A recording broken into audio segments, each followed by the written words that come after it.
Okay, hi, good morning. My name is Avis McWhite.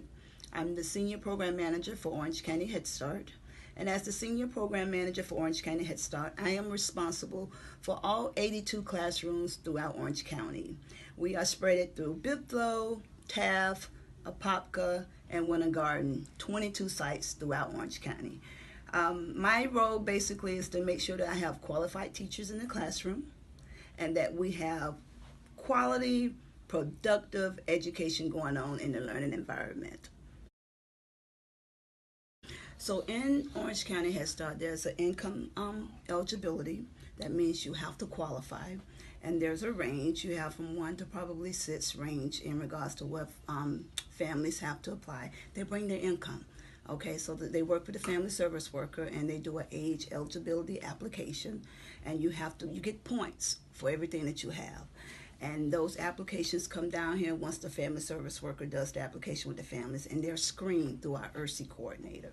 The ERSI coordinator makes sure that the family service worker has did all of the multiplications right, because it's an income thing or what have you. And basically that family is notified through us saying, yes, you do qualify, or no, you do not qualify. And that person goes on a wait list. So once they go on a wait list, then we do a selection for the particular center, whatever center it is. We have a senior program manager who's in the same role as me for the health, and she actually has nurses.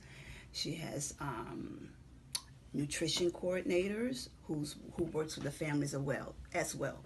Every center has a nutrition coordinator.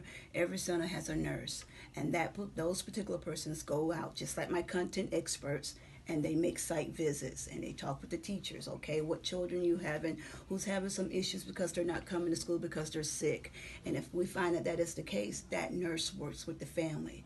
What's going on? Why are your babies sick? Maybe they don't have clothes, coats, whatever it is, and we just hook them up with the resources. And sometimes we find that some families don't have insurance or Medicaid, and if that's the case, Orange County Head Start will take care of that and pay for that for the children. So we want to make sure that the children are really fit and healthy so they can be able to learn. If you're not healthy, you can't learn in the classroom. So that's why we have those comprehensive services surrounding the whole families, not just for the children, it's for the families as well, to show them this is how you work with your child to get your child to be healthy so they can be able to learn, so they can go on to live a successful life. Every parent has a family service worker. That family service worker does needs assessment on that particular family.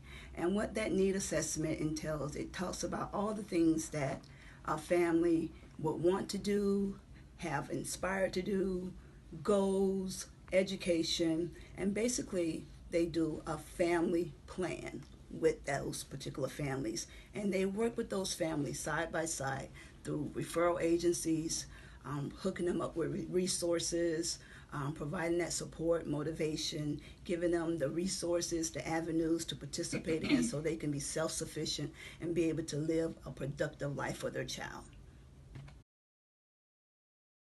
Here we have 22 sites, and throughout those sites, the classroom ranges from 1 classroom sites to 10 classroom sites, so it really varies throughout Orange County.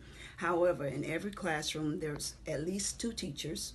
You will have some classrooms that have 3 teachers, 2 teachers, 2 teacher assistants, and 1 teacher. The teacher is actually the supervisor of that classroom. But you do have some classrooms that have 3 teachers in the classroom, which means that in those classrooms, the classroom day runs from 7:30 to 5:30, which means it's like extended day or full day, full year program. In our program, it's required throughout the Head Start Performance Standards that we do a professional development plan on all of our teachers. When we hire teachers, we basically do this professional development plan up front. Tell us about the goals that you have, your education. Tell about your desires and what you want to be in the near future. And throughout that professional development plan, each teacher has a supervisor, a center supervisor at the site. And basically, they work with that person to get them in school, make sure that they're on track, looking at their grades every quarter. Every quarter you look at the professional development plan to make sure that that teacher is participating in their education of ongoing professional development, that they're attending trainings, whatever it may be. Also, we have content experts. Those content experts are called education coordinators and mentor coaches. those persons are required to go in our classrooms every month and do observations. And basically, they observe the teachers interacting with the children. And based on their recommendations and their observations and what they see, they assign trainings, technical assistance.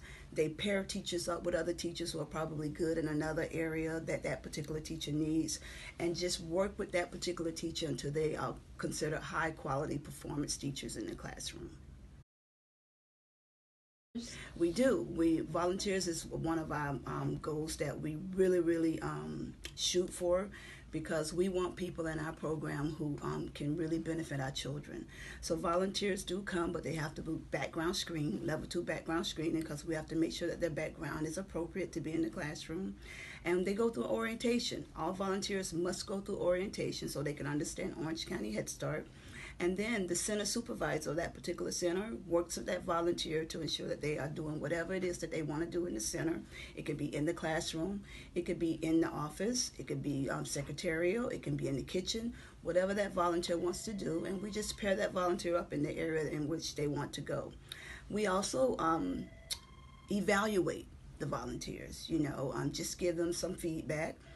Because if that volunteer is not meeting the standards in which we feel is appropriate, sometimes we have to redirect that volunteer in another area or send them to trainers as well.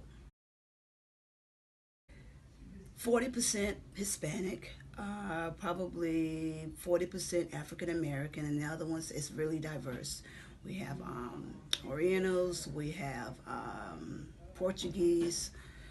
What else do we have? We have Creole speakings, very diverse. And what we try to do is hire persons or teachers in that demographics. And that's why we do the trainings with the parents, because the parents meet the demographics of the children.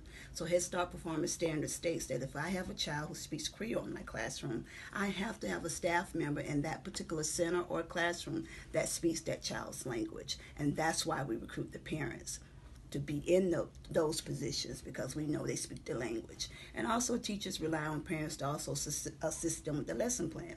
Sometimes teachers don't speak the language, so if we do not have a person who speaks the language, teachers go to the parents to help them in regards to working out with the lesson plan, the letters, the alphabets, or whatever's on the lesson plan. Teachers go to the parents to assist them with interpreting what does it mean. I see the improvements for child and Head Start. The main aspect is to get parent engagement. You have to have high quality education in the classroom, but you also have to have parents engaged in the program. And what does that mean? That means that parents they know what the children are learning in the classroom. They are participating in the classroom, volunteering. They are supporting the education when the child gets home. They are participating in events, parent initiatives throughout the program, and just being an advocate for their child in their learning. This is aside by Head Start is funded through the government. The Office of Head Start sends it's a grant, but Orange County government is our grantee. So we get funding every year. We have to apply for our funding, and basically the Office of Head Start, which is in Washington or what have you, we have to give them a program information report.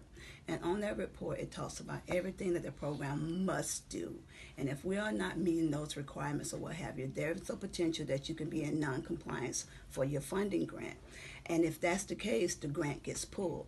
So every year we have to apply for this grant and show them that we are doing what you say that we should be doing. It's called PIR, Program Information Report. What we're required through the Office of Head Start is to do a self-assessment and a community assessment. And through that community assessment, we go out in the community and we just see what are the needs out in the community. And once we get all of that data back, it lets us know where the children are located, where's the families who are meeting the poverty guideline or what have you, and where we need to open up new centers. And last year we opened up 4 new centers. Wow. Just because of that. Yeah, we have to.